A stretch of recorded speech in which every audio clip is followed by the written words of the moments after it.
Штиците што живот значат за 25-годишниот стружанец Бојан Крстевски буквално значеа живот се до пред 2 години, кога преку ноќ театарската сцена ја замени со болни сцени од македонските здравствени установи.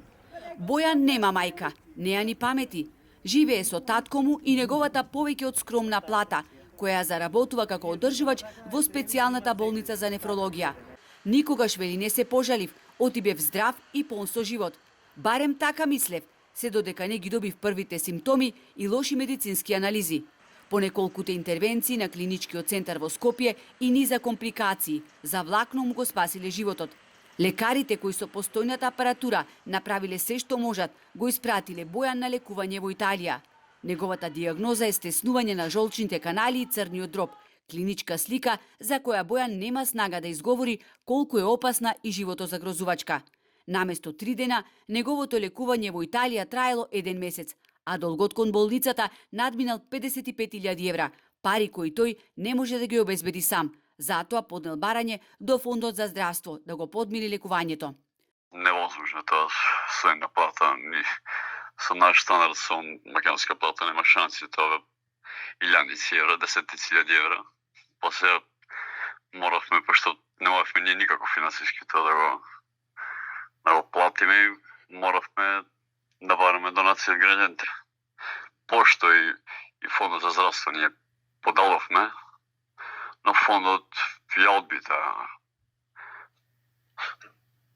конзилијарното, све имавме, секој документи конзилијарно мислење, буквално све.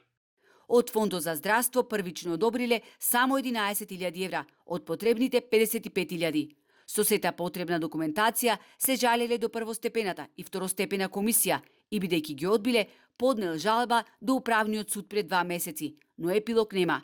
Бојан в понеделник мора повторно да оди во Италија, каде на секои 3 месеци му поставувале протези на црниот дроб и жолчните канали, интервенции кои дополнително чинат над 10.000 евра поединечно.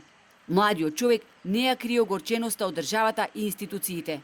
Како што гледаме, секој ден се повеќе излегуваат броеви за донации. Гледаме дека државата не прави ништо за да им помогне на таквите на болните лица. Се лечат со донации, а државата не прави буквално ништо. Многу малку.